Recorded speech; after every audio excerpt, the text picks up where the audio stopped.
Short notice पे आप सब आए, इसके लिए आपका धन्यवाद। आज जो हमारी 2021-25 Haryana enterprise and employment policy है, जो कल कैबिनेट ने भी जिसको मंजूरी दी है और जो आने वाले 5 सालों के लिए प्रदेश के रोजगार व्यवस्था को भी, आर्थिक व्यवस्था को भी और प्रगति को भी एक नई दिशा देने का काम करेगी, उसके बारे में आप सब से चर्चा भी करनी थी। इस पॉलिसी को बनाने के लिए 2020 वर्ष के अंदर हमने मल्टीपल बैठक करी, 4 दौर की बैठकें डिपार्टमेंट के जो हेड्स थे उनसे कैसे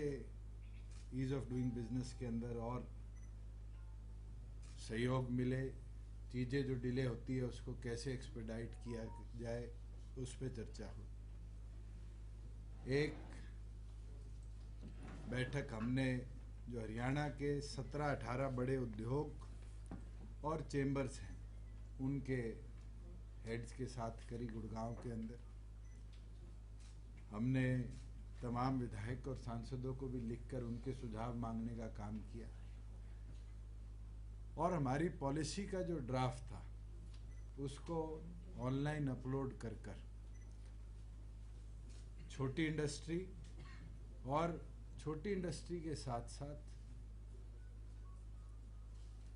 अलग अलग व्यवसाय से जुड़े लोग, चाहे वो फार्मर प्रोड्यूसर ऑर्गेनाइजेशंस हो, चाहे एमएसएमईज हो, उनके व्यू पॉइंट्स को भी अडॉप्ट करने का काम किया है। हमारी जो नई एम्प्लॉयमेंट पॉलिसी है, इस HEEP का एक ही टारगेट है कि प्रदेश में जहां निवेश बढ़े, इंडस्ट्रीज आए, वहीं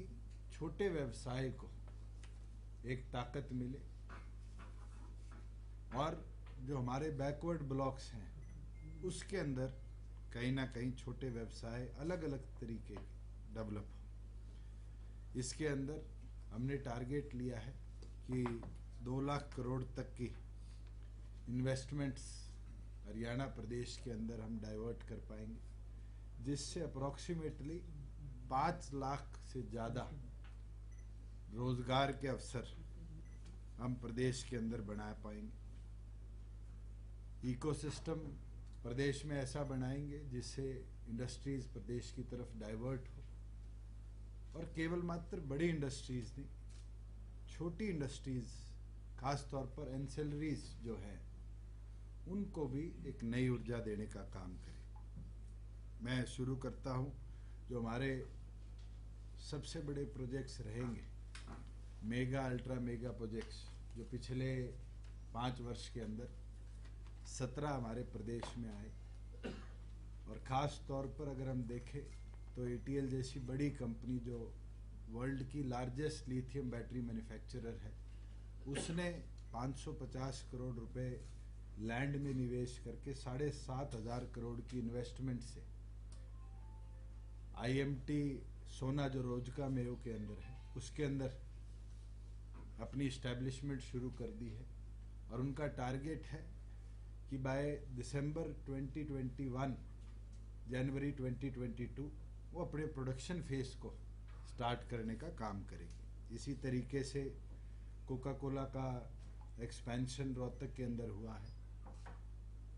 2 ग्लास कंपनीज हैं और प्रदेश के अंदर 17 मेगा अल्ट्रा मेगा प्रोजेक्ट्स पिछली पॉलिसी में हमने अडॉप्ट करने का काम किया है। हमारा ये टारगेट है कि अब जो हमारे HSIDC के इंडस्ट्रियल एरियाज हैं उनके अंदर हम बड़े इंडस्ट्रियल प्रोजेक्ट्स को लेकर आए जिससे निवेश और बढ़े। इसके अंदर रिसेंटली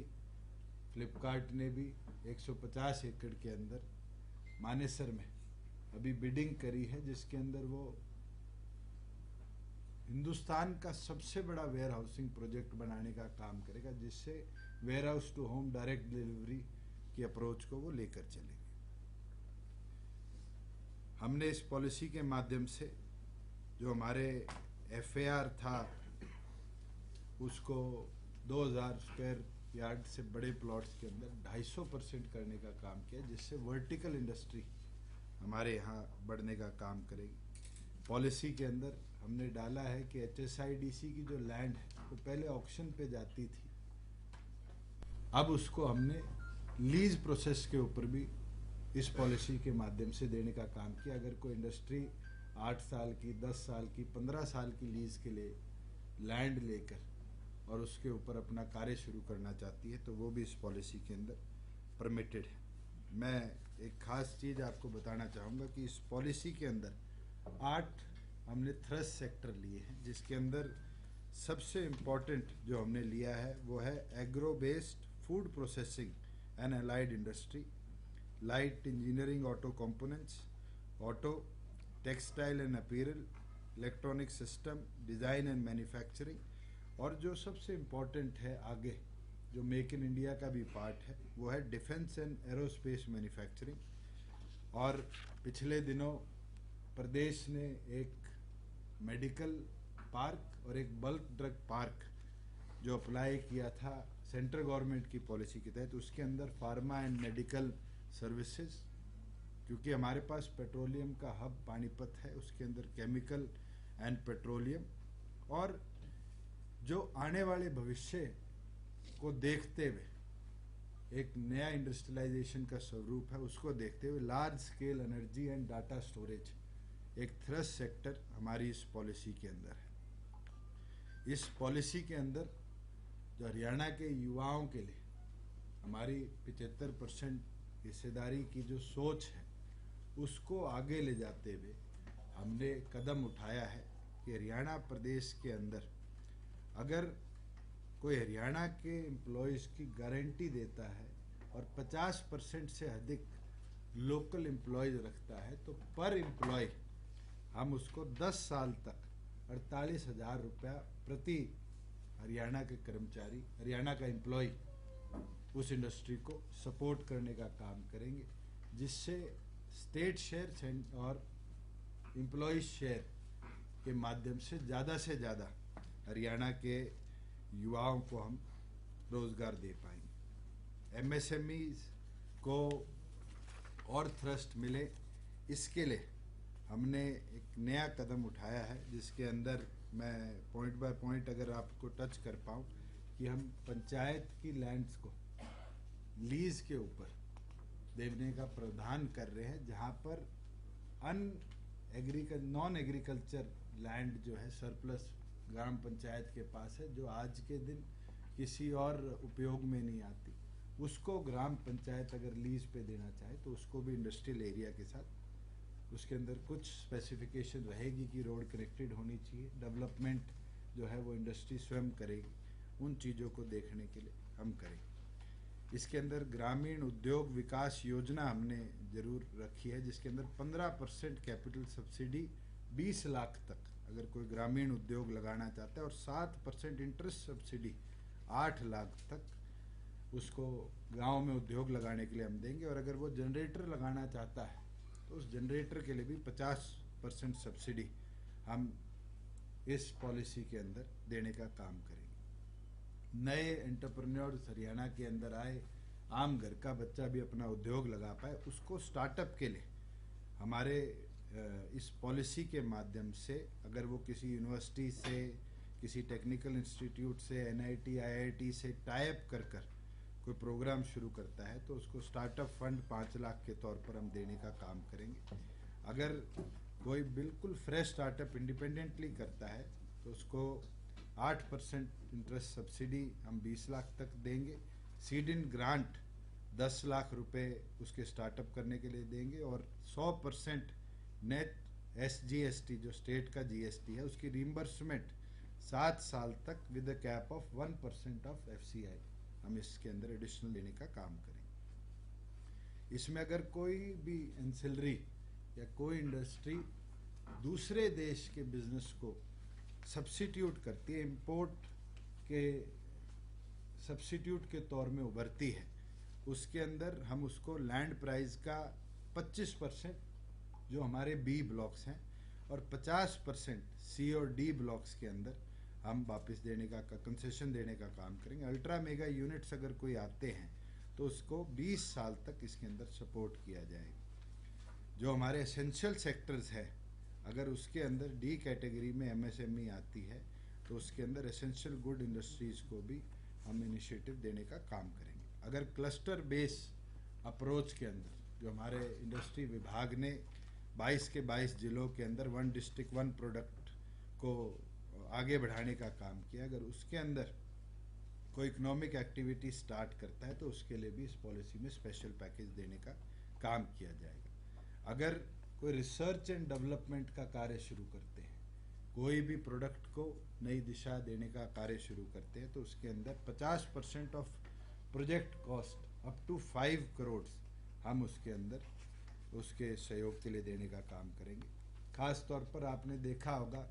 कि पिछले दिनों सुप्रीम कोर्ट का भी रवैया पराली के ऊपर बड़ा सख्त रहा है। इस तरीके के अगर बायो एनर्जी की ओर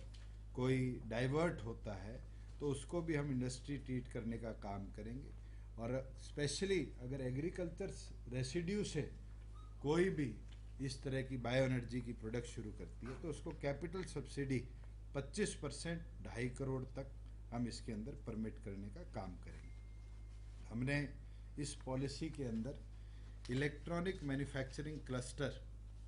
जो आने वाले भविष्य में एक नया कदम रहेगा, उसके अंदर 2 क्लस्टर्स हमने इसके अंदर स्ट्रीमलाइन करे हैं, जिसमें सोना और हिसार है। इसके अंदर मेडिकल डिवाइस पार्क के लिए जो केंद्र की अभी बिडिंग चल रही है उसके अंदर हमने करनाल को प्रपोज किया है। बल्क ड्रग पार्क के लिए जहाँ 1000 एकड़ ज़मीन चाहिए थी उसके अंदर हमारे जो एविएशन हब हिसार का है उसकी 1000 एकड़ के हमने सपोर्ट किया, उसके लिए बिड किया है और केंद्र सरकार जनवरी के अंदर इन दोनों प्रोजेक्ट्स के ऊपर अपने फैसले देने का काम करेगी। मेगा फूड पार्क जो है जिसके अंदर प्रोसेसिंग भी है और सारा प्रोसेस करने का कार्य है, उसको सोनीपत के अंदर हमने प्रपोज किया है। हमने एक नई agriculture testing centre Uchani Karnal के अंदर डेवलप करने का काम किया है और एक centre for excellence for textile Bhiwani के अंदर डेवलप करने का प्रपोज किया है। अगर कोई इंडस्ट्रियल पार्क लगाया जाता है तो उसके अंदर financial assistant 50% of the project cost जो कि 40 करोड़ तक और 80% stamp duty refund and 50% financial assistant for setting up industrial housing dormitories up to 50 lakh rupees हम इस पॉलिसी में देंगे। फ्लैटेड फैक्ट्रीज जो थी उसके अंदर हम 50% of the project cost up to 10,000 for developing flatted factories for minimum 5 एकड़ लैंड के ऊपर अगर कोई डेवलप करता है एमएसएमई के तौर पे तो उसके अंदर भी हम सपोर्ट करने का काम करेंगे। एक चीज़ जो बहुत लंबे समय से मांग भी थी, मैं उसको ज़रूर टच करना चाहूँगा कि हमारे इंडस्ट्रियल पार्क में रेजिडेंशियल व्यवस्था नहीं होती थी। इस पॉलिसी के अंदर हमने इसको ईयरमार्क कर दिया कि 10% कोई भी इंडस्ट्री का एरिया जो है उसको हाउसिंग के लिए डॉर्मेटरीज और इस तरह की व्यवस्था बनाने के लिए, क्योंकि लॉकडाउन में हमने देखा बहुत सी इंडस्ट्री इसलिए बंद हो गई थी क्योंकि उसके अंदर इन सेटू रेजिडेंसी नहीं थी। इसकी पॉलिसी के अंदर हमने ये कदम इसीलिए उठाया है कि इन सेटू रेजिडेंसी के लिए 10% आप इंडस्ट्रियल प्लॉट के अंदर बना सकते हैं, जिसका FAR 250% होगा। तो लगभग अगर 10% की बात करूँ तो 5 फ्लोर तक के रेजिडेंसीज आज इंडस्ट्री के अंदर हम परमिट करने का काम करेंगे। जहाँ वेयर हाउसिंग की बात है उसके अंदर हमने FAR को 75% से बढ़ाकर 150% तक इंक्रीज करने का काम किया है। अगर कोई डाटा सेंटर्स डेवलप करता है, बड़े डाटा स्टोरेज बैंक्स बनाता है, पहले हमारी पॉलिसी के अंदर था कि उसको IT में ट्रीट किया जाता था और उसके अंदर पार्किंग और अलग अलग प्रोविजंस के कारण डेवलपमेंट नहीं होती थी। इसके अंदर हमने उस सब चीज़ को एग्जम्पशन देकर एडिशनल सपोर्ट दिया है, क्योंकि आने वाले समय में जिस तरह की प्राइवेसी पॉलिसी की दुनिया भर के अंदर बात हो रही है, अगर डाटा बैंक्स इंडिया के अंदर बनेंगे तो हरियाणा एक एफिशिएंट एरिया है, एक प्रोडक्टिव एरिया है, और उसके अंदर हरियाणा को एक बड़ी ताकत के तौर पे देखा जाएगा। जहाँ जनरल इंडस्ट्री के लिए पहले FAR 50% था और 150% तक परमिट किया जाता था, उसको भी हमने बढ़ाकर 200% तक ले जाने का काम किया है। जहाँ नए लेबर रिफॉर्म्स की बात दुनिया भर में करी जा रही थी, देश के अंदर भी जहाँ 19 लेबर कोड्स थे उनको कन्वर्ट करके अब केंद्र सरकार ने 4 लेबर कोड्स के अंदर रिफॉर्म कर दिया है। उसके लिए भी हमने बैठक करी है, और जैसे ही केंद्र सरकार से उसके रूल्स नोटिफाई होते हैं, साथ के साथ प्रदेश के अंदर उनके अंदर भी चेंज किए जाएंगे। जहाँ बात MSME की करी जाती है, मैं स्पेसिफिकली MSME को टच करूंगा, क्योंकि अब 500 करोड़ तक के निवेश वाला कोई भी व्यवसाय MSME का पार्ट है। उसके अंदर हमने स्पेसिफिक कदम उठाने का काम किया है। मैं जो सबसे इम्पोर्टेंट चीज़ है कि हम 5 से 7% टर्म लोन पर, जो कि 20 लाख तक का है, सब्सिडी देने का काम करेंगे 3 से 7 साल तक। हम